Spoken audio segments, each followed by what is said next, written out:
Yes, I do. Da, da, da, da, da, da, da, ba, ba, ba, ba. Tell me I'm back. Looks like I'm back. Am I back, everybody? Talk back at me in the chat, everybody. How are you? Welcome back one more time. This is a normal streaming occurrence. It certainly is. Indeed. So let me try this one more time. Please welcome, everybody, Armen, Taylor, and Switch. And now it's working. Armen Taylor, everybody. Hi, everybody. My goodness. Let me bring this up here. Uh, cool. They should be able to hear. Okay. Can everybody? Can you hear Armen? Tell us a joke, Armen. If is that okay? Tell you a joke. Oh man, shoot. I don't know how to do that on command. Every dad joke that has kicked around in my head for the last, I don't know, 37 years of my life just all vanished on the spot. Oh, okay. We can hear Armen now. Fantastic. Looks like we're good to go. Technicals, troubles. Let me tell you, it's terrible. Again, like I said, everybody, Armen is a fantastic, amazing, phenomenal, wonderful voice actor I've known for some time now. It's back in the days of like the Brent Hagel days. Yeah. Goodness gracious. It's really, really great to see you, Armen. How are you? Likewise, good to see you too. I'm well. How are you, June? How you I'm doing? fantastic. Thank you very much. Good. Thanks for having me on. Oh my gosh, This is it's a fun. pleasure indeed. Welcome to the stream, and everybody in the chat. If you'd like to ask Armen a everybody. question, you totally can. Please use the channel point redeem for Ask June, so that it pops up on my end so I can see. Yeah. Thank you very much. Let's go interview. I completely agree, Armen. I have a first question for you. Something I've been Amazing. wanting to ask you. If we go to armentaylor.com and read about the about section, you begin the whole the introduction with the idea that you were raised on your grandma's stories. Oh yeah. And I think that's so cool. So many grandmas and stories, and there's something we relate with. You Yeah. know what I mean? And Absolutely. I Yeah. love that she was named Elizabeth Taylor, and the original she used to call herself, which is awesome. Yeah. Which is funny. Yeah. And those stories tend to stick with us throughout our Oh yeah. childhood and growing up and adulthood to whatever degree. Is there any specific thing story that you might recall that has guided you in some way? I don't know about guiding me, but it's always been one of my favorites.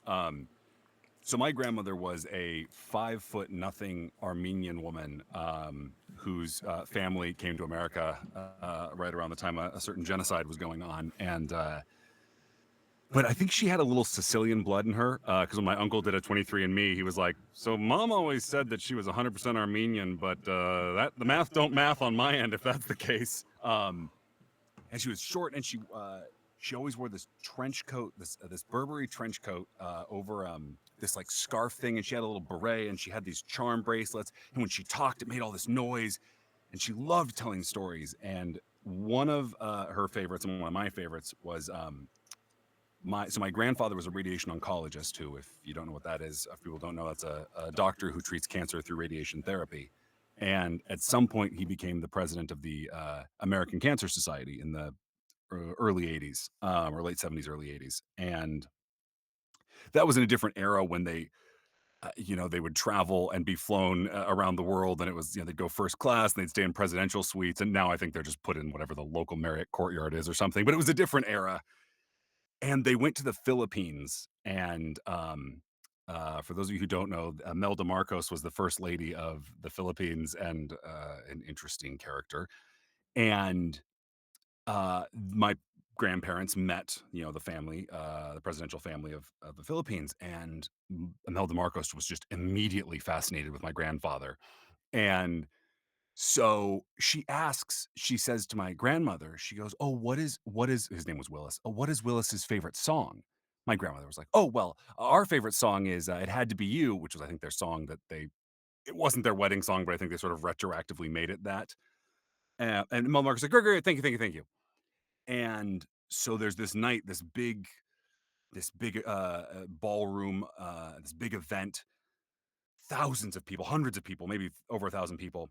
My grandmother gets there, and my grandpa has to go up and do a talk, and so she kinda gets taken to the side, and she's like, "Oh, I'm with him at that table," and the security's like, "No, you're over here," and takes her and puts my grandmother in a table in the far back corner, and my grandfather up at the presidential table, and he gives a talk and, blah, blah, blah, and then at some point, the lights go down, and music starts playing, and out steps Imelda Marcos to serenade my grandfather. It had to be you. And she like goes around and like drapes over him and like sings in his ear. And my grandma's in the back, like trying to stand up and see what's going on, all 5 foot nothing of her. And I always I always love the notion that and my grandfather was just blissfully unaware of all of it. I think he was just like, "Oh, well, Lizzie has to be put over there, and that makes sense because they need me to talk to this guy." And oh, I'm being serenaded by someone. It's a good song. That's Lizzie and I love that song. Like he was just oblivious to all of it, and my grandmother's over there just raging in the back. So I've always loved that story. Men, Yeah, I oblivious. know. Oh, this is happening. Huh? Gosh, and Yeah. that's only one of so many. I'm sure that's Oh in my your god, yeah. heart, and Yeah, yeah. I Yeah, think when go ahead. God, you go ahead. It is funny when I became when I told my family that I wanted to become an actor, I thought it was this big reveal because, hitherto then I was going to school and becoming I was going to become an investment banker or go to a consulting firm, and then I was like, it's not for me. And I told them I was going to be an actor, and my whole family was like, "Yeah, that tracks." I was like, "What?" That is totally unusual, like out of left field announcement. And they're like, "No, you got a lot of Liz in you. You're a ham." I was like, "Oh, okay, fair." I got a lot of Liz in you. That's Yeah. it connects to what I was about to bring up just now. This Mm. idea of being raised with stories and imagination and storytelling and creativity. Yeah, yeah, yeah, yeah. And it's no wonder the pivot from the investment banking, the financial sector Sure, to yeah. acting. It makes total sense for everybody around. Did you What's have a family member that it was obvious when you got into theater that was the why you did? Yeah, it's the same. The story's pretty similar. Nobody better than I. Yeah, Yeah, that. Hmm. yeah. But then from You're like, my that family's point of tracks. view, it's like, oh, okay, oh, that makes sense, kind of a thing. You're like, what's that tone about? Yeah, yeah, for That, sure. that it connects really well to my next question. Actually, how does one attend Brown University? It's not like Armen went to some community college to study finances and industry. He went to Brown University, like the Brown Yeah, University, to study finances, banking, investment. And you graduated, have you not, from the I university, did. and Yeah, certainly could have I did. become a financial industry person like the rest of his friends and colleagues, yet acting. Yeah. How does that story go? So I kind of went to school and I think I changed my major about 19 times. In fact, the only reason I ended up locking into any major whatsoever, well, you had to, one, um, was my advisor, who you were assigned an advisor in the department that you had, I guess, most recently declared as the one you were going to do. And so I was a history major, or I was in the history department. Um, and my advisor's like, okay, so you have to declare by Friday what you're going to do. And you've taken this class, this class. Did you take any class on purpose? Because I would just take whatever looked interesting, and I wasn't really thinking about putting together a plan or a strategy. It was like, oh, that looks interesting. That looks interesting. That looks interesting. And she was like, well, if you take two more classes in this time period and one more class that teaches about this, then you'll have a history degree. And I was like, oh, great, then I'll do that. That sounds good. Um, but I think I went into it not really knowing what I wanted to do and kind of bounced from my thing to thing. And it made the most sense to go into finance because so many of my friends and colleagues were going that route, or they were going to go into consulting, business consulting, and it just seemed like the natural extension. But then I took a year off, and so my friends who were kind of a year with me were now a year ahead of me, and the ones who were a year ahead of me were in their first year of working on Wall Street, and they were miserable. They were miserable. They were working, 100-hour weeks. Sure, they were very well compensated, for 22, 23-year-olds. But I went and visited one of them, and their fridge had, uh, 3 beers left in a six-pack and some stale, old, kind of moldy Chinese food and nothing else. And it was like, you guys seem so unhappy. What's 180 degrees in the opposite? Oh, acting. That's a stable career choice. Let me do that. Um, and so that's kind of why I pivoted and went that route. It seems so much potentially more fulfilling than the life that my friends were that I perceived the end path, the end result of the path they were on to be. Now, many of them have had very wonderful lives, have wonderful lives in that field, or have transitioned to something else. So it's not a knock on that field at all, but to me, it just seemed like the right thing. I mean, it goes to show money isn't all about happiness. Absolutely Truly, not. What is truly. about happiness is, however, Mag, who's rated us with their 30 community members. Hi, Rag. Hi, Mag. What? Hey, Meg, how's it going? Welcome in. Thank you for the raid. Hello, hello. How are you? Welcome, Ben welcome. as well, the classic actor pipeline. Yes. It totally is. Finances, acting. I mean, Acting, yeah. but then there's value in that exploration that you've done, I Oh, think. absolutely. I I'm a. often tell Oh, sorry. as a former high school teacher, Yeah, often advising juniors and seniors who are about to go to college, I would look at them in the eyes and say, you need to change your major at least 5 times when you're in college. exactly. Exactly. The people that go in and are like, oh, I'm going to be pre med or a civil engineer, and then they do exactly that. I'm very impressed. Same. Very impressed. 100% same. Yes, in finances, acting is the same thing. Writes a joke Same business. completely. and then Complete. Hannah, hold my beard in the chat. Hannah is medicine to acting. She's a Oh, veterinarian, helping nice. animals. Super cool. Nice. Yes, Hold my beard. I like that. indeed. Hold That's my good beard. handled. Okay. Yeah, but I honestly think with acting, and this is something that I think actors get in their head about, especially young actors or starting out in a career, and I can say this because I did it. I kind of operated from the assumption that any experience I had before that of wasn't directly beneficial to my career. It's like, well, I only have 3 acting credits, or I only have a couple things, or it's a student film, and I don't have anything to offer. It's like, no, if you live a life and you bring that life to your work, you have a ton to offer.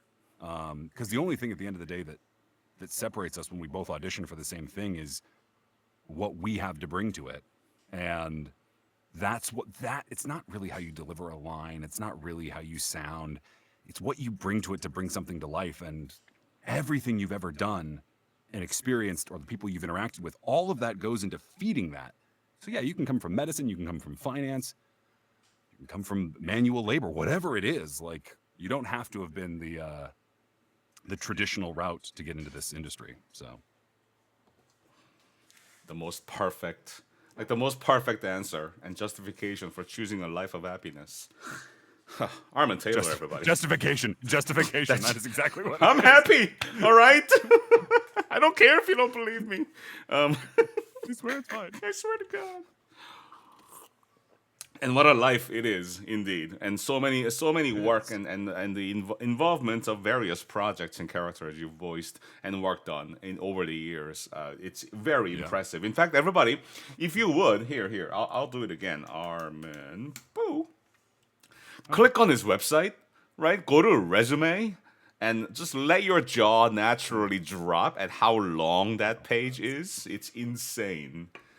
In all the different areas. That's You very stop sweet. cringing. I'm gonna plug you here and promote you. Everybody go to his website and click on resume. Holy moly. And listen to his Very voice, sweet. his luscious voice, the luscious voice. Coming from you, Which that's high praise. You have a lovely which I voice. think explains very well, Armin, your excellence in your audiobook narration performance. Thank you. Amazing. And he has done so much work in audiobooks. Dr. Mundo is you.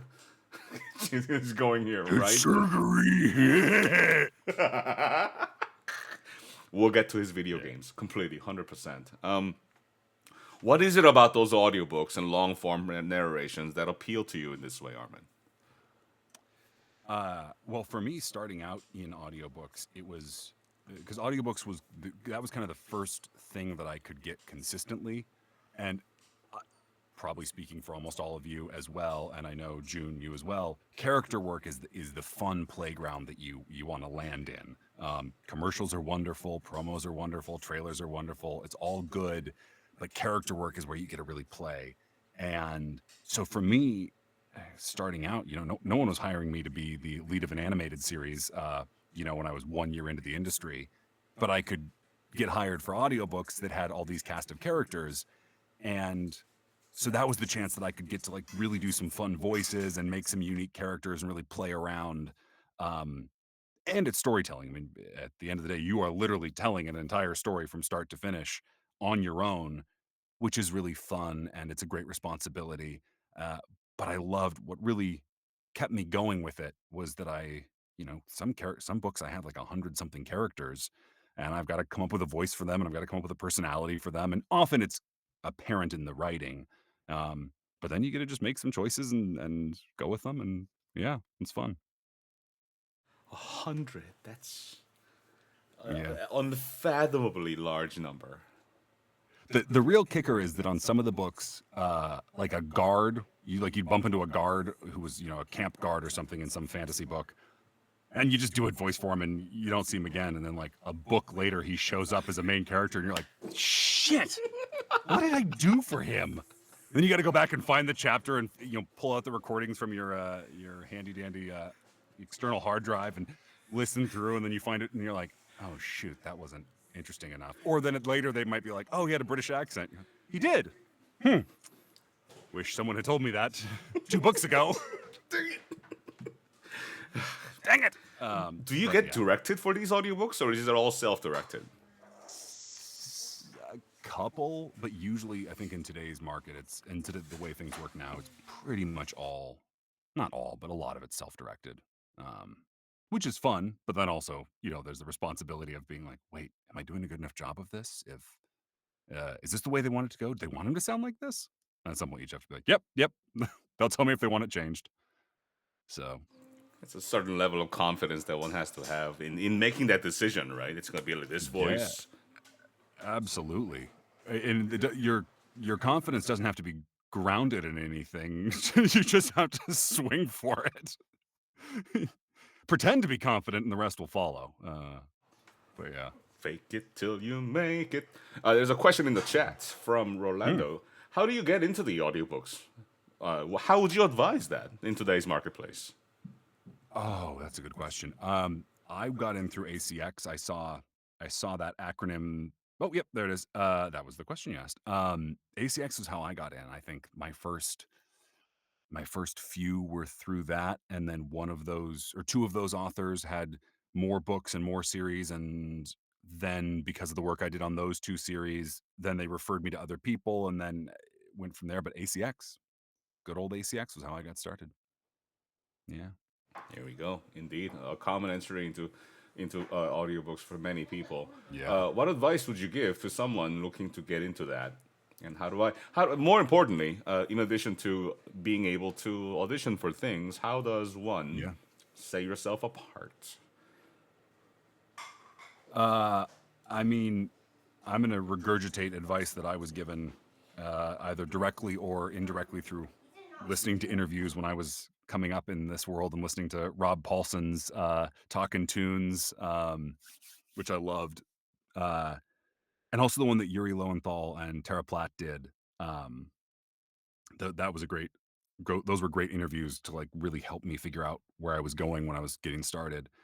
Um, and that advice is the I mean, for character work, uh, a really, really good impression of someone nobody knows is going to be one of the best like, if you have an uncle or an aunt or a family friend who's just, I don't know, a little weird. I don't mean weird in a bad way, but just they talk a little differently, or they emphasize words in a strange way, or they're just characters, like they're just a little nuts. If you can do a spot on impression of them, you will have the market cornered for that thing. Or a really bad impression of a famous person. That is, I do a terrible Christopher Walken, I'm not even gonna do it, so don't ask.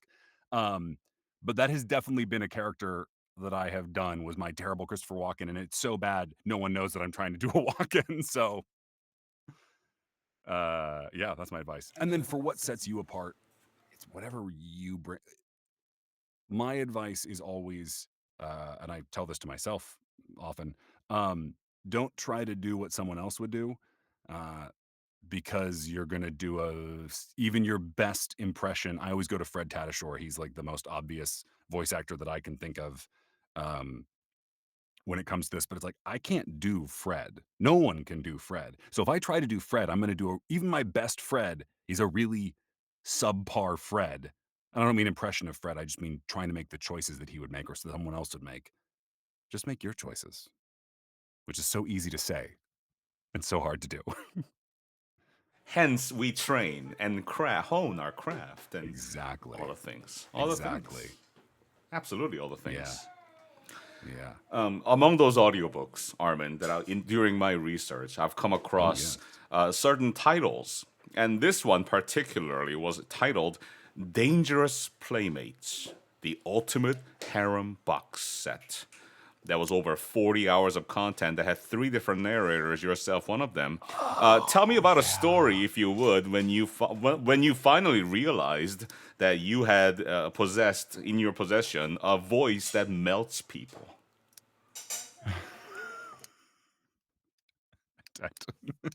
I I don't know. I'm not sure. But I did notice that it He's being worked out humble. with, He's being humble. This is terrible. I noticed it worked out with audiobooks, that people liked those, so, yeah. But Oh, the romance novels in general, it's a huge yeah. market, is it not? Right? Oh, it is. Yeah, yeah, yeah. No, there are people who have huge careers doing just that, and I see some of them on TikTok, and it's really cool that it is, uh I should probably do more of them. It's really cool that one, people can do them, but also now they get to show them recording it in their booth and it's not anonymous. Because for a long time, everyone was doing things with, like a nom de plume or a nom de guerre, depending on what you want to consider it. And it was all very like, oh no, romance is kind of hush hush and it's off to the side. And, you know, you don't want to be seen reading one of those books at the checkout counter of a bookstore or something. And so now that people have got a face to it and there are all these accounts that openly talk about it, and it's a great market. Yeah. And I think that sense of liberalization, perhaps. I recently ran Yeah. into Amber May, another voice actor colleague that Oh, I yeah, know, yeah. and I had no idea she also had a presence in the not safe for work voiceover categories. Oh, interesting. And she showed up to the Anime Los Angeles of 2024, March, January of this year, 2 months ago, to hold a panel with a open public, late night, of Oh, course, children wow. and whatnot. Naturally. But that openness, that vulnerability, to an extent, even, Yeah. I think is a Yeah. wonderful thing to embrace for everybody. I think so too. I think you'll also find some of your most interesting work can come when you are vulnerable and not entirely sure of the choices you're making. I don't mean like you're doubting yourself, but when you get in there in that moment, and as I'm sure you've done in sessions, when you suddenly don't know the choice you're going to make, that's usually when you make the most interesting choice. Whatever you plan out in advance isn't going to be as good as you think it is. So don't try. Plus, if you're planning, right, your read, and it's gonna. Oh yeah, it's completely becomes completely artificial. Which sometimes, sometimes you just need to get in the pocket. Like if you're doing a combat game, you just need to get in the pocket and just nail out grenade 100 different ways from Sunday and look left, look right. And I think there's more just craft to that than necessarily living in the moment. Then there are other things where if you want it to be good, the old advice, get out of your head, which is such a difficult advice. Just get out of your head. Oh, sure. Yeah, let me just do that. Thanks. Let me just stop thinking intrusive thoughts. Thanks for that piece of advice. But again, it's great advice. You should follow it. What has been a moment in an audiobook narration, all the stuff you've done so far, that still stay with you to this day? That one paragraph, that chapter, that beat, perhaps, or something that stays with you as something that you're proud of, something that's memorable for your own records. I think so. There's a series I did, the Viridian Gate Online, which it's called Lit RPG, so literary role playing game. It's a great series. Um, written by a guy named James Hunter, and I recorded 8 of those books, and I think the longest one was like 16 or 17 hours, and so it was really cool. It was over several years, and as my involvement with the series was coming to an end, it was around the time my dad's fine and healthy, but at the time he was going through cancer, and there's a chapter where the main good guy and the guy who for the first few books is the bad guy and then becomes an ally. Um, they sit down in around a campfire, and talk about their upbringing, and they talk about their dads. And I was recording it late at night because I was like, coming up on a deadline or something, and I didn't. I read through. I don't think I made a single mistake in the entire chapter, and I got so swept up. Like I was crying, like I was crying as the narrator quietly, but then when I was acting as each of the two characters, and they each had different perspectives on their father. One who had lost his, um, with never having respected his father, which is very not true for me because I have enormous respect for my dad. Um, and the other one who really did have a lot of respect. And so getting to see this entire dynamic play out while going through this question of my dad's, you know, whether is he going to be here in a year or not. Um, I think I finished that, and I was like, I don't know if there's a chapter of my work that will ever be as raw as what I went through for that. So for me, that one, I can almost remember every word of that, sticks in my head. So yeah, that was the most powerful, I Man, think. that's so cool. It's just so Yeah. cool. To Yeah. hear your voice, you're recounting your facial expressions. I'm watching you. Yeah. It's just so cool. It's genuine Oh, and just in here. oh. And that's what look, we're lucky. We get to, a lot of people go about their jobs and they don't get to explore these things. Not that you need to sit in your grief or your fear, but sometimes it works out that what we are doing as performers does line up or reflect what's happening in our life, and you get this great opportunity to, within the safety of your work, kind of explore that, and then you can always shut the door when you're done and be like, okay, I had enough time with that. It's very therapeutic. Do you ever think that grandma's stories have had anything to do with your affection for audiobooks and storytelling in this Oh genre yeah, medium? hugely so. Yeah, yeah, I think so. I think at the end of the day, if I were to really evaluate who I am as a person, I don't think of myself as an actor necessarily. I really do think of myself as a storyteller, and audiobooks give you the opportunity to be the whole storyteller, like my grandmother was when she was telling her stories, and she would use her charm bracelets to make noise to bring along the story, or she'd, pick up a cup and use that to, almost like a vaudevillian performer, to kind of build the space. So in audiobooks you get to do all of that.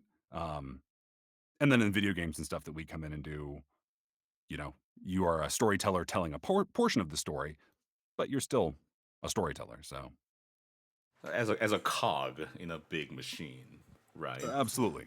Yeah, But absolutely. if you are the machine inside here, that it takes on a different role and a sense of responsibility, and Absolutely. right, all these Absolutely. things. Gosh, I've got Absolutely. literal goosebumps thinking about this. Okay, there's a question in the audience from Jay. Jay asks, how do you deal with audiobook scenes that have two characters that are very similar, like two deputies from a small town, same age and whatnot? How do you deal with in that differentiation? Uh that's a good question. You at the end of the day, really, and you only need a little differentiation. Sometimes if I can make one of them Southern and one of them not, I will do that.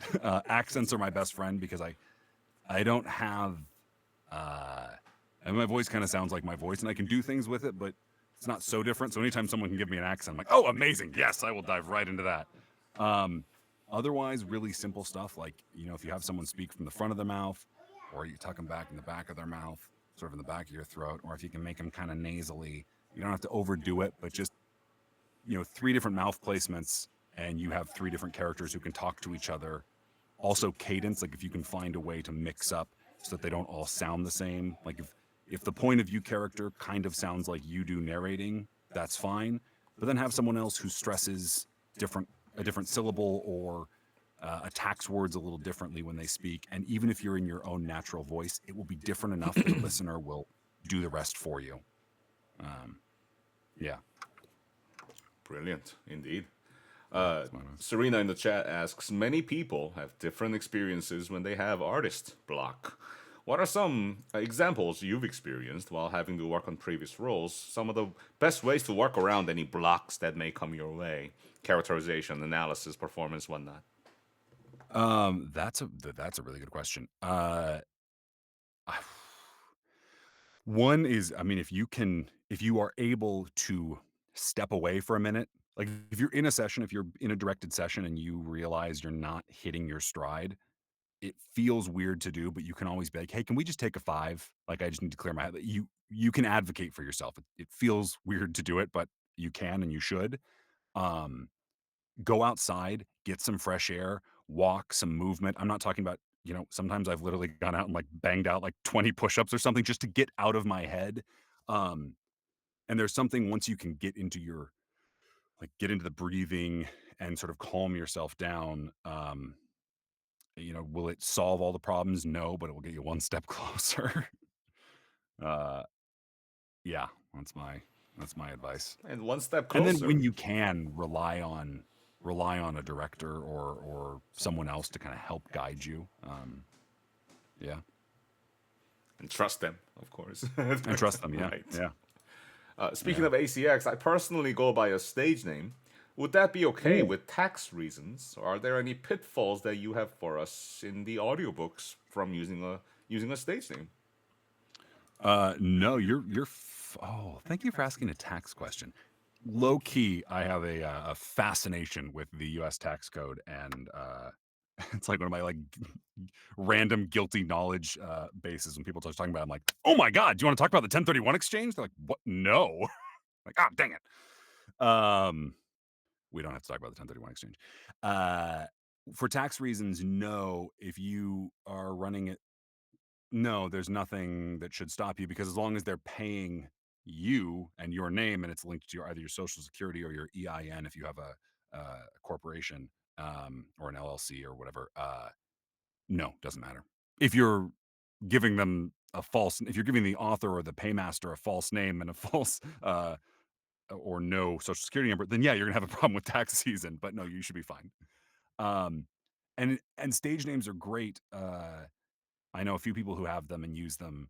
Uh, they just have to make sure they keep their accounts separate, so they're not tweeting about the stage names stuff, because then that kind of defeats the purpose, I guess. But no, I think they're great.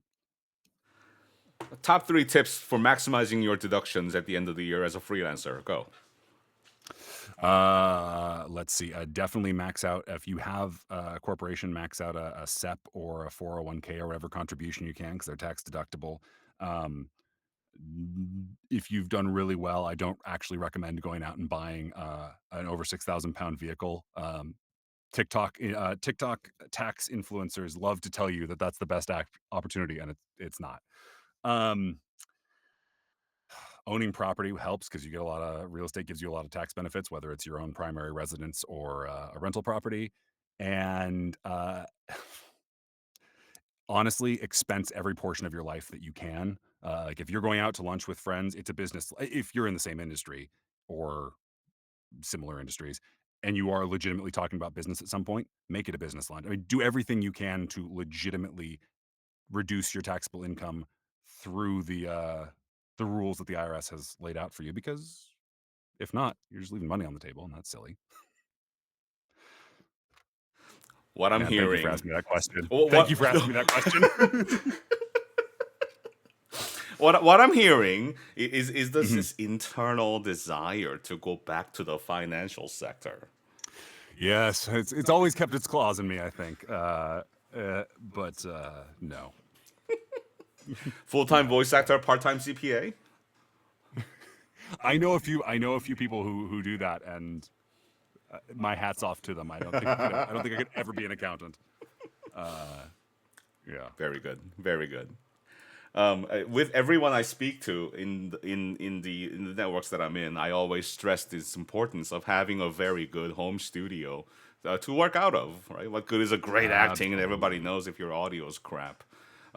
If you would Completely. tell us about your home Yeah. studio and perhaps what you might expect in a talent that you might work with to have maybe.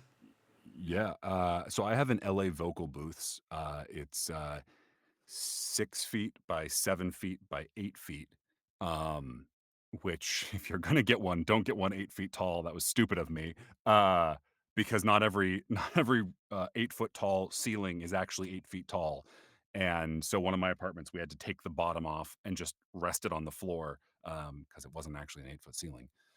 Uh, but it's they do great work, LA Vocal Booths. They do great support, um, and they're local, and it's a great product. I would think you would need at the very least if you're going to be putting out professional quality, uh, not only professional quality auditions, but expecting to work remotely. You need to have a studio that if you're not going to go into studio, for work, you have to have an unimpeachably good setup so that they can't ever fault you for, sure, tech happens. As you pointed out at the beginning of this stream, there are always gonna be audio gremlins or there's gonna be something. There are enough other problems. You never want, an engineer to be like, yeah, I'm picking up the sound of your washing machine going on," and you're like, "Mhm, yep." Uh and obviously, affordability is a part of it. So if all you can do is turn a closet into a studio, wonderful. But like, really take the time to make sure you are making it uh, as broadcast quality as humanly possible. Don't take shortcuts there because if you send in an audition to to work for something where you are going to record remotely and it sounds like crap, you're not getting a second chance. Like, you're pretty much automatically just not gonna be considered for that role. Um, so don't cheat yourself there. It's my advice. 100%, all the way through. Yeah, Absolutely. yeah. Do you Hannah. do you do a lot of work remotely, or do you go in No, I more? do. I was on a session with a client in Australia yesterday, uh, uh, Oh, nice. and I did remote connected sessions as well as self-directed things in non-character work. It's the thing that my chat probably and most of my colleagues and the people that I know don't know about me. I do a lot of Yeah. e-learning, explainer things, and internal narration things in English and Yeah. Korean that nobody will ever hear because it's all Oh, internal, completely, right? completely, yeah. And it's all done in here. So Yeah. yeah, What do you have? I What's have your a studio? Studio Bricks. It's a OnePlus Oh, VO Edition. nice. Yeah, those are It's a little good. Those are small. amazing. I would love to have a 6 by 7 by under 8 feet tall booth, and maybe Under 8 feet. maybe in the future, but certainly this is Yeah. working out for me really well. And Hannah in the chat, hold my beer, is currently right now considering a whisper room. So Oh, those are great too. Those are all so great. it's Studio relevant. Bricks, Whisper Rooms, LA Vocal Booths, they're all good. And let me tell you what, Ryan Colt Levy, uh, his home studio setup is a bunch of blankets and padding. Or it used to be, I don't know what it is now. And he made it work because he made sure that even though it was just blankets and some sound padding, that he made it the best it could be. And so, you know, you can always make it work. After his apartment got flooded. That poor guy. That guy's got stories to Oh, I tell. know. Oh my He gosh. does. He does. So that's where you are now. What was your first booth like? My first booth was I'm going to not say the name of it because I'm gonna kind of. So it was a gentleman in LA. More than one person in LA has a booth from him.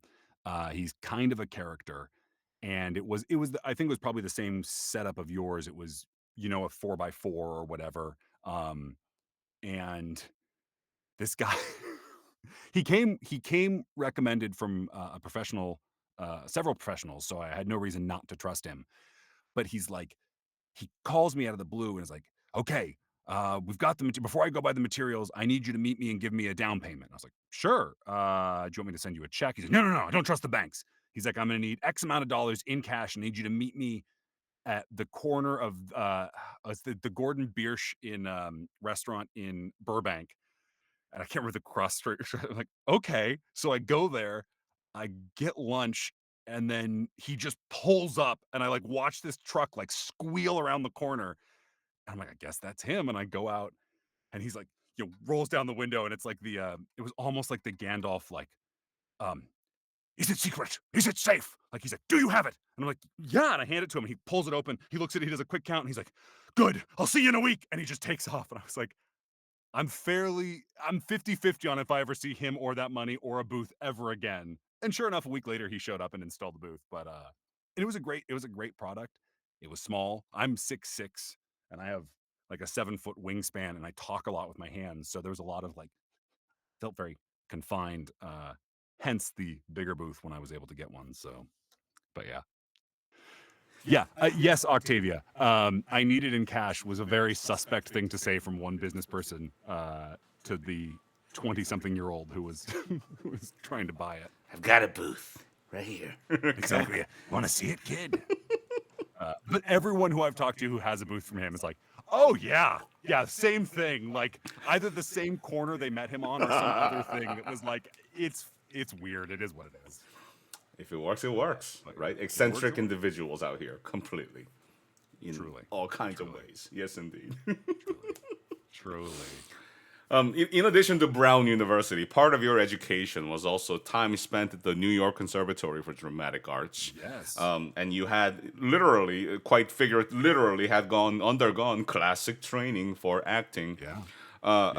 I'm sure, 100,000%, I'm sure it aids in your capacity as an actor today. Completely. So many folks that I know come from theatrical backgrounds, and so many people come from non-theatrical backgrounds who are working today. Yeah. I'd love to hear what strategies, methods, the curriculum that you absorb that's helping you today, as well as something that you learned by doing it, as other folks who didn't come from training are doing now. Yeah. That's a great question. You ask a lot of great questions. Uh, So one thing I had a teacher, his name was Richard Omar, and he's fantastic. Also, the New York Conservatory for Dramatic Arts is the most pretentious name for a place that was not pretentious in the slightest. Like it kind of looked, it had the feel of like a trendy high school. Like the walls were like, it was white hallway with bright sort of pink or purple accent walls. Everyone there was 18. I was 24 at the time, so I was the oldest, almost one of the oldest people in the school. Um, so nothing about it felt like the name made it sound, but it was a great place to learn. And Richard Omar once said he was like, "Acting is a wheel, and if you get on, you can get on anywhere, and as long as you commit to it, it will take you around to where you need to go." Um, which I think was always helped me because if you're doing an emotional scene, you're not always going to have the emotion readily available to you. Like the more we do it, the more you get comfortable tapping into something. But if you have to get angry, one, you don't always have to get angry. I mean, what does anger really look like? If they want you to yell, all you have to do is yell. And if you yell loudly enough and you commit and your breath gets all there, like by the time you're done with your second or third take, you're gonna be fucking pissed and you're gonna seem pissed. And yeah, exactly. So if you whatever you do, as long as you're committing fully to it, it can be just through your breath that you're selling your whatever emotion you're feeling, or you can genuinely be tapping into it. And whether you're, pulling from your own life experiences or pulling from your past, doing something, using one of those techniques, it will get you to where you need to go. And then I think the biggest one in terms of the day to day work we do is scene study. And I don't know how actors I'm always so impressed by people who didn't come from the theatrical training or a classic training, who don't have scene study as part of their like, when they can come in and do amazing work, I'm so impressed because scene study and learning how to quickly break down a scene, figure out who you're talking to, what your point of view is, what your feelings towards them are, what the relationship is, where you're coming from, where you're going, to be able to make decisions that are strong enough pretty quickly and just off of reading the script a couple times or in a lot of what we do It's an Excel sheet that's being scrolled up, and you read that line about a half second before you say it.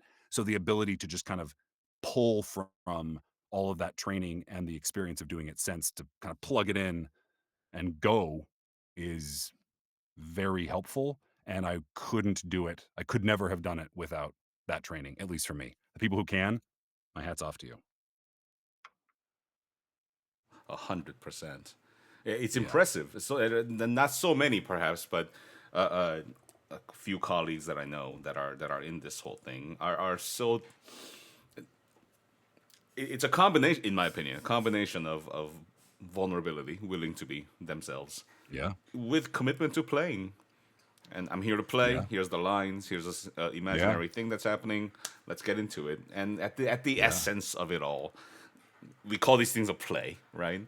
Yeah. I think Yeah. there's a commonality there that works for some people. Yeah. Anyway, I agree. I think also the most important thing, like you just said it, is the ability to play and also to not try not to think about how you look because I've definitely been in the booth and had snot and spit and like blasting out of my mouth.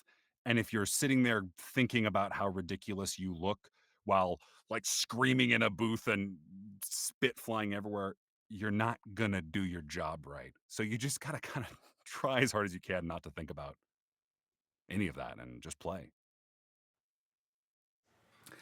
Naxella in the chat asks, "Have you found anything from your theatrical background be a challenge for adapting to voice actor voiceover, like habits or ways you were trained that might have become a road bump instead of something that helps, maybe?"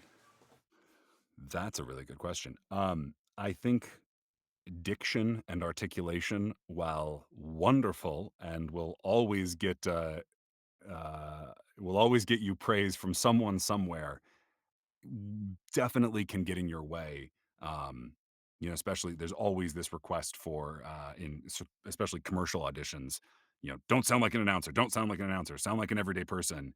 And if you have very clear diction, which mine is in large part thanks to theater training, um, you sound like even me talking normally. I still kind of sound like I'm a voice actor just because most people sort of smush certain words or uh, where I'm from in Seattle, everyone says if you're a local from Seattle, you pronounce BAG, beg. And if you grow up in the Pacific Northwest and someone's like, "Oh, I gotta pack my bags," you don't think about how it sounds. And then, so now I'm like, bag, I pack my bags. And now it's hard, even if I get an audition where it's like, MasterCard, make sure you pack your bags. It doesn't sound like, it's always to my mind, I'm always like, bags. Um, So yeah, that got in the way a little bit. I definitely my first couple years of working, more frequently, I had some people be like, "You have really good diction." I'm like, "Thank you." They're like, "It wasn't a compliment." I'm like, "Thank you. Thank you for clarifying." Oh gosh, bag. That's a good one. I like that one. So I'm so Thank sorry. The trauma is real. Wenty, I feel your pain. Got bullied as a kid. I'm so Egg sorry. all day.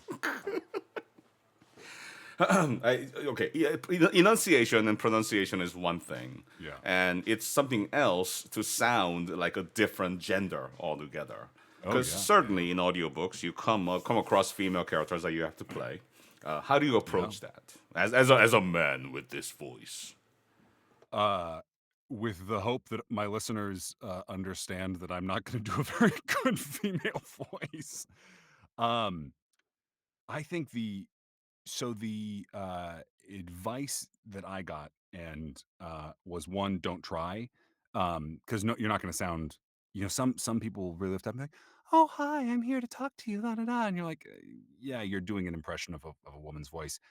For me, I just try to take out the sort of the guttural resonance and I try to lift up a little bit more and sort of soften it and hope that that's enough.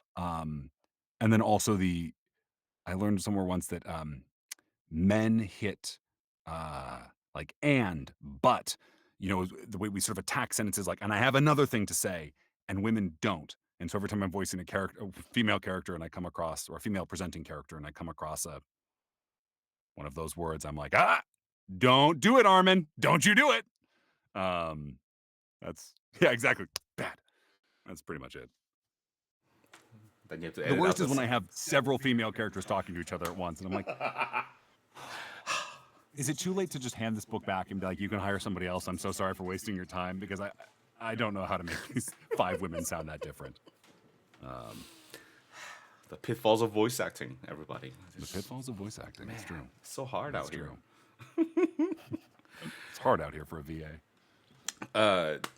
You, whenever I surf through your stalk/surf through your Instagram photos, it's a trip. It's a joy. It really is. Thanks. Semi recently celebrated 2 years with Alicia, your wife. Congratulations. How'd you two Thank meet? you. Yeah. We worked in a restaurant together for years. And we will say to anyone who will listen, if a week, God, if because I stopped working at the restaurant, um, and then we got together a bit later. But if like in my last week of working there, if someone had showed up and been like, "Hey, you two are going to get married one day," we'd have been like, "No, we're not." Not that we didn't like each other, just we'd say hi or say goodbye if we were working in the same area, but we weren't friends. I didn't go out with her and her friends after work. We'd say hi and check in on one another. Wasn't like we would be unkind to each other. It's just we weren't friends. Um, and then we were, and it was like, oh, how strange, how very strange. Also, when I lived in New York, she lived like 5 blocks away from me. We didn't know it, but we like went to the same bars, the same restaurants. So like at some point, I'm sure we were both sitting in the same. Like if you could go back, if there was a camera that had been filming the entire time, I'm sure you would see us passing each other at least once, which is kind of crazy and cool. It's a So Billy Crystal movie waiting to be made. exactly, yeah. So that's how we, that's how we got together. Lovely. Yeah. Whenever I cuss for an audition, Serena Oh, asks, I sound like a little kid because, she's a soprano. Any advice to make you sound more serious and not like a kid? I haven't been accused of sounding like a kid since before since I was a kid. So I don't know. Other than that, yeah, I guess I would have some advice. Uh, if you want to, if your character is someone who doesn't swear very often and they are swearing for the first time, the fact that they're swearing for the first time is like let that deadly seriousness of the fact that someone who doesn't say fuck is about to say fuck, like fuck you and mean it, and they've never told someone to fuck off before. See how many times I can say fuck in the next few seconds here. Um, if you can find a way to really just lean all the rage or contempt or whatever into that word so that it stands out from the rest, doesn't matter how high pitched or where your voice lives, that's going to pop. Conversely, if you're a character who swears all the time, then it just needs to be another word. It needs to have no fuck can mean no more to you in the saying of it than apple. And then it doesn't matter how you sound because or what register you're at because it's just going to sound like you use this word all the time and it means nothing to you. And the casualness of it might be what they're going for. So that's my advice. It falls back into the character and story Yeah, all the time. absolutely. Like Zella, Absolutely. fuck yeah in the chat, everybody. Let's go. Give me those F Fuck words. yeah. Let's go. As we do that, Ben asks, "Do you have a genre or tone of work, you enjoy the most?" Yeah, I play a lot of villains and playing villains is a lot of fun, especially if appreciate all the fuck yeahs in the in the chat there. Um if getting to play a villain and getting to do justice to their story is really rewarding. Anybody here played Scarlet Nexus? Anyone Scarlet Nexus? Or watch the anime? Yes, okay, good. That's all I needed. I needed one person to respond. So I play this character who's kind of the main villain, and his name is Karin Travers. Yeah, it's a JRPG and it's an anime.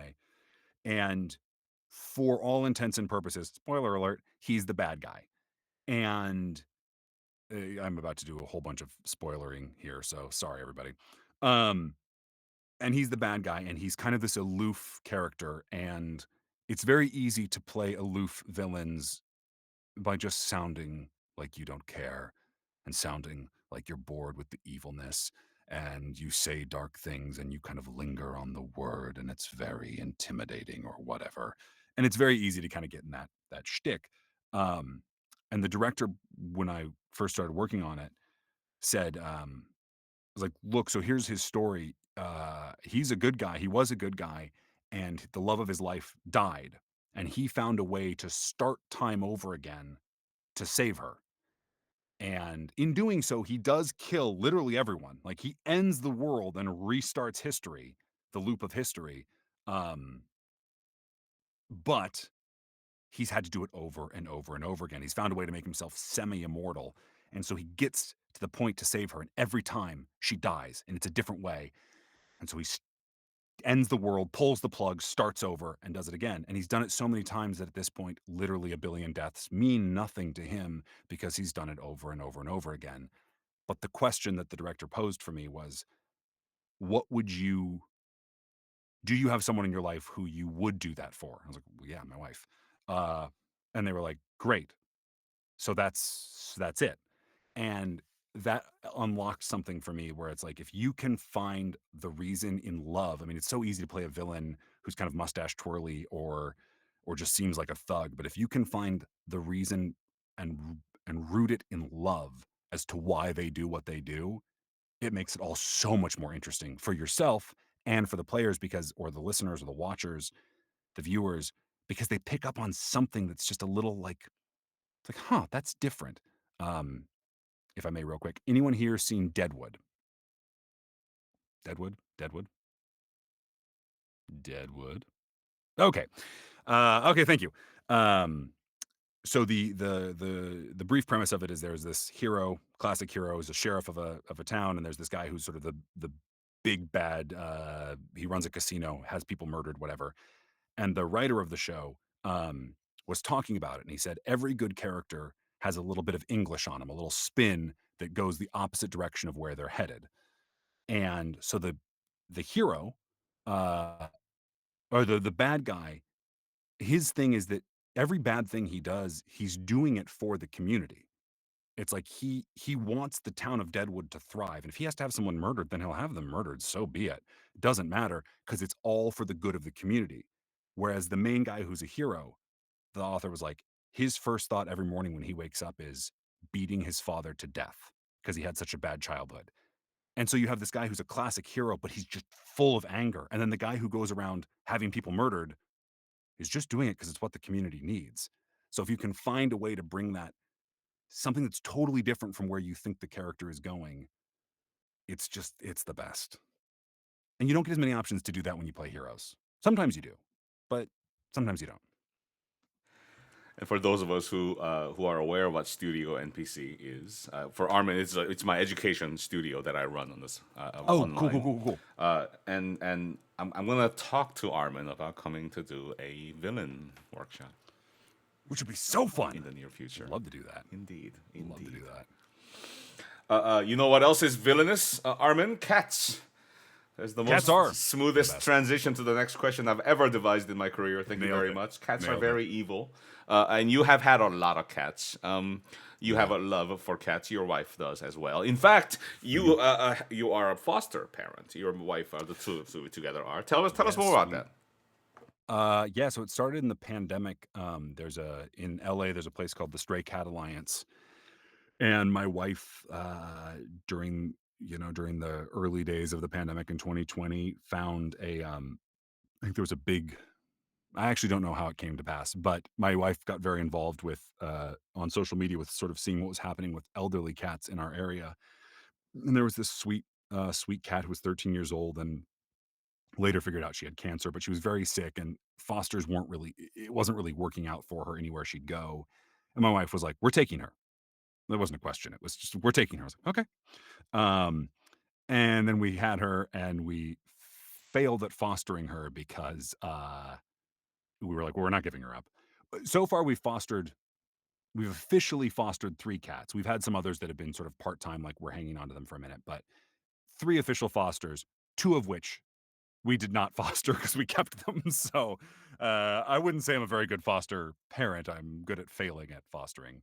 Um, and Jenny Yokobori uh, uh, was the the adopter of the one successful foster we had. Her cat Pickles was our foster. So yeah, Connections. People falling I in love know. with cats. Leave Truly, cats alone. What do you mean leave cats alone? They just leave that's not the cats best. alone. I don't know. That's the best. Octavia, why? Okay. Uh, I'm gonna meow for you. Ready? Meow. Nice. Could be like a space cat. Oh. See, Whoa. he's a man who knows cats. Oh, excuse me. Now, I do. now bark. What am I? No, I'm not barking for you. I'm sorry. Uh, tell us about June, please. June. Oh yes. I love, by the way, that whenever I post about my cat June, you respond and you're like, I'm like, oh, June came to get treats, and you're like, they were delicious, thank you. It always cracks me up. Yes, I have a cat. Oh, we have a cat. June Carter Cash, little black cat. She's usually is sleeping down here when I'm recording. Um, she has sat through like combat sessions of where I'm like, doing like, fiery deaths and like grenade and all that stuff, and is completely unfazed. So it's good to know that if anything bad happened to me, she would literally not lift a paw to stop anything. Not that she could. She's a 8-pound cat. But yeah. So yeah, she's very relaxed. She's very chill. She's very sweet. And then we have another cat, Eddie Vetter. Um, and the third cat is Peaches Marie Cobbler. Um, who is a literal tank. I mean, all she wants is attention. And if you're petting another cat or talking to another person, she'll like come in between you and plop down. It's like, no, pay attention to me. So, yeah. Oh, Not, thank you, Ms. Val Kitty. Yes, they're fun names. not only is he a lover of cats, he's also a lover of dad jokes. And because the community that I run in this capacity, Armen, we also love and treasure dad jokes. In fact, I have a whole library of dad jokes that I source every time there's a request. Do you? What are some of your favorites? If you wouldn't mind, this is the most Yeah. recent one that like a colleague. Here, I'll tell you. Okay. The other day, Armin, I spotted an albino Dalmatian. Okay. It was the least I could do for him.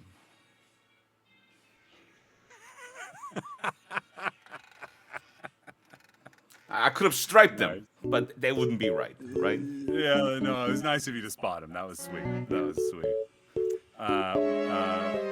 What do you call a fake noodle? A fake noodle. What? An impasta. I see. What do you call an illegally parked toad? Oh shit! I fucked up. There you go. Dang it. Frogs. What do you call an illegally parked frog? A toad. Megahertz. I love waiters. Do you know why? Why? They bring a lot to the table. That's good. That's good. I Yes, like indeed. it. And in this, oh,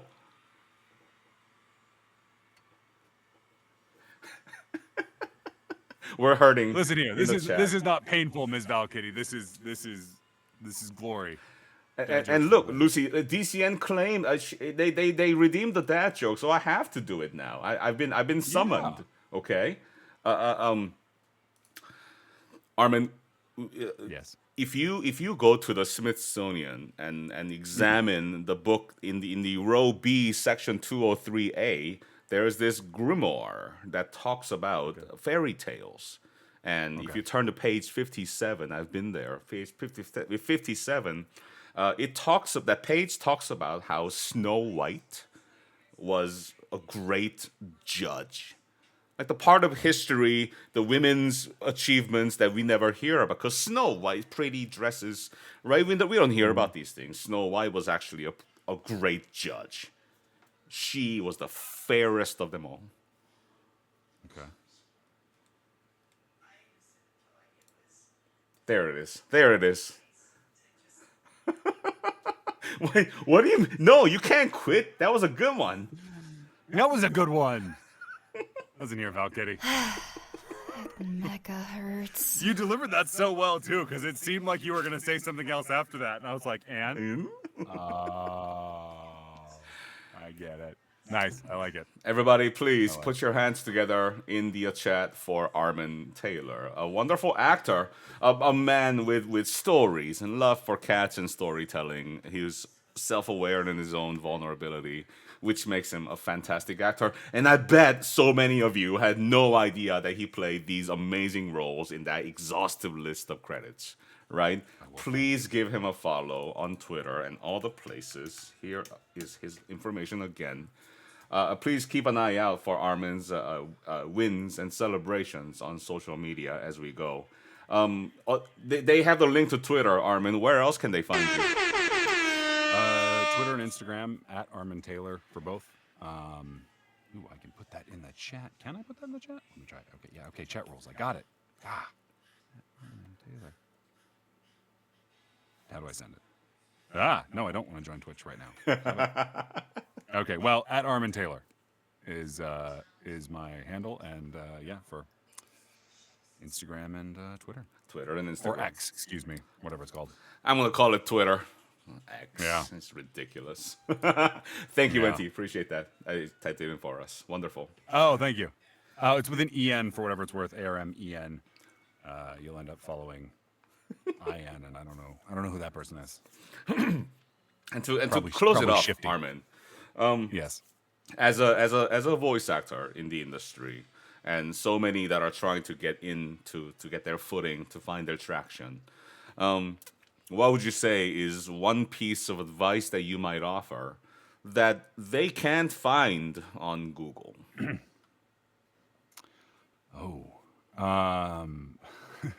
Unfortunately, my answer was literally going to be go to D. Bradley Baker's website, so I want to be a voiceactor.com, and go read everything he has to say. Well, one, study with June. But I think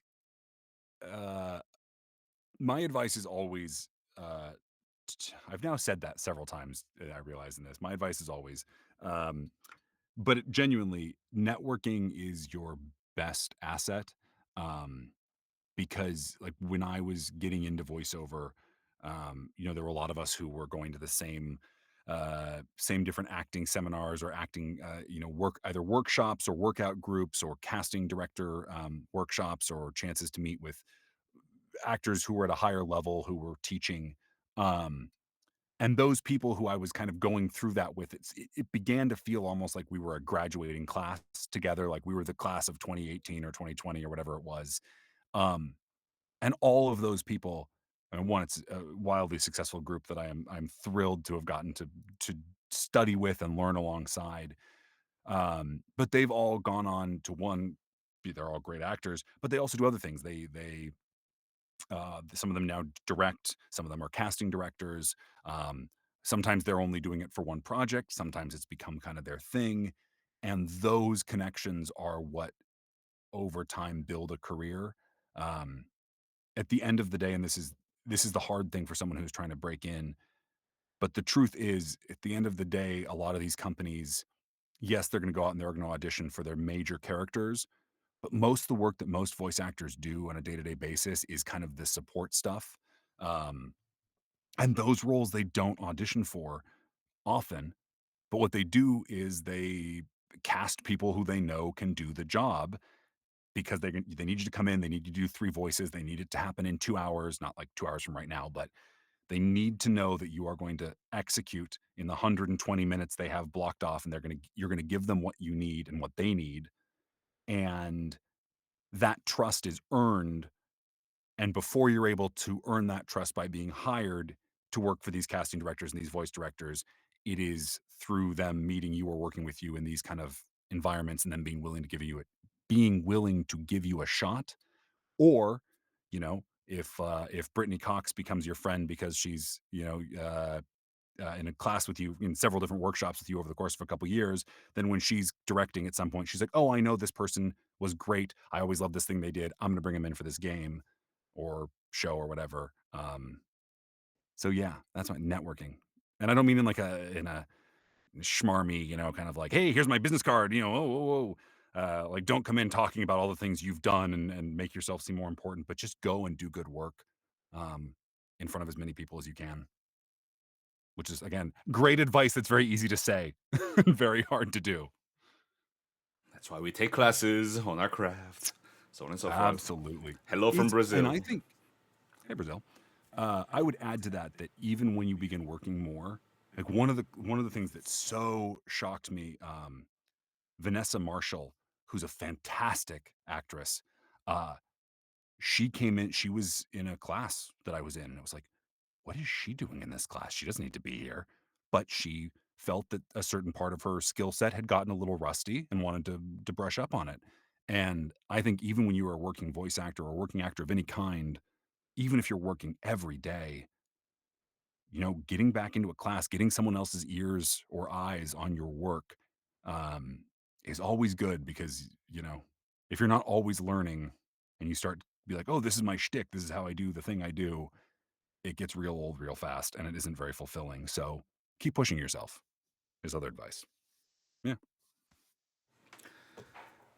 Again, Armen Taylor, everybody. A huge Thanks, thanks everyone. and gratitude for you for Thank spending some you. time with us today. And Thanks for having me on. phenomenal stories. Gosh, we're gonna have to sit down with a cup of something and talk more.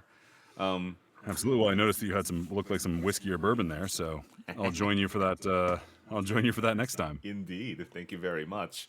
And I will be in touch about that villain Yes, please. I would class. love to do that. I would love to do that. That'd be so So that'd be fun. So fun. keep an eye out for that, everybody here as well. Join the Discord and keep an eye on the Twitter. Again, huge thank you to Armen for being here today and sharing Thank you. with himself with us this evening. Gosh, I'm so grateful for you. Thank you so much. Thank you, man. I really appreciate it. All Thank you. right, thank you, Armen. Have a good night. Appreciate it. Good night, everyone.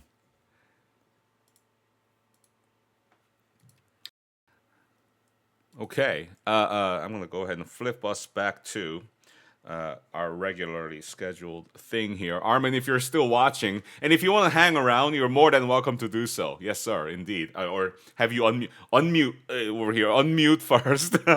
If you want to stick around, you totally, absolutely can. One more time, everybody. Armin, I've known Armin years ago, and randomly connect here and there, and run-ins on the socials here and there.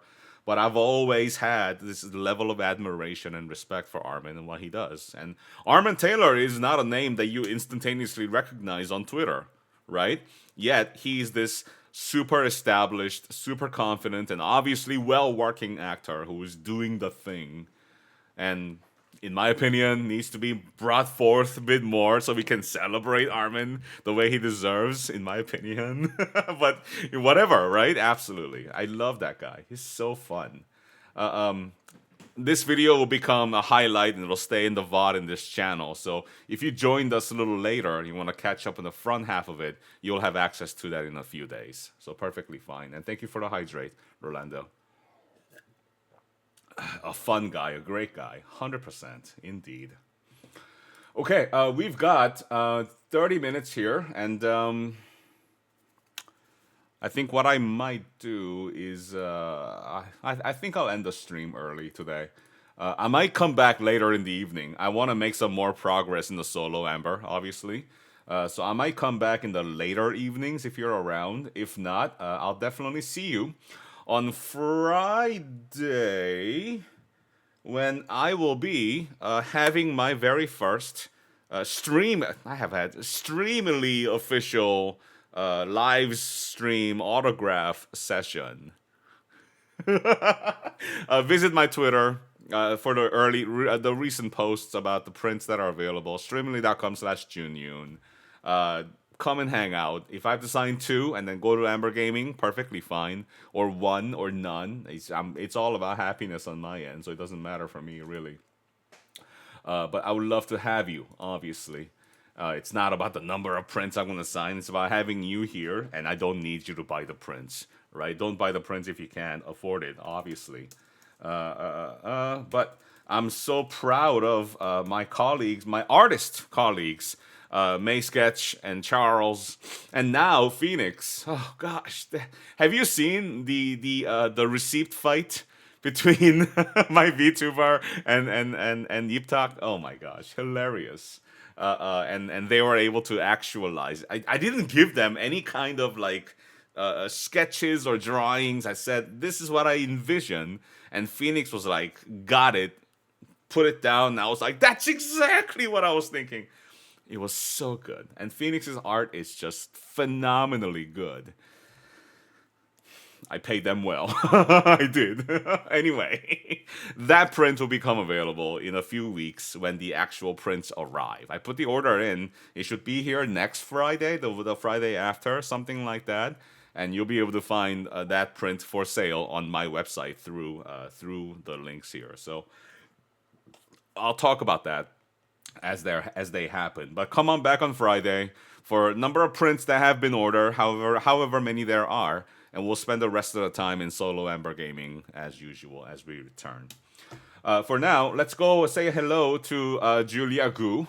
Say so. Julia Gu is the English voice of Kirara. And many other. She's recently announced her role in Ether Gazer. She's made a recent return to the potion making story thing, right? Along with Goro, they're talking about wet tails, and I thought it was hilarious, so fun. Bag. We have to enunciate that correctly. Bag. Everybody go in there and say meowdy. I'll hang out for a bit as well, obviously, and I hope you enjoy the rest of your evening on Wednesday, and I'll see you back here on Friday for some autograph signing and some more solo Amber. See you over there. Say meowdy, and I'll catch you all folks next time. Thanks for tuning in today. Have a good night. Bye.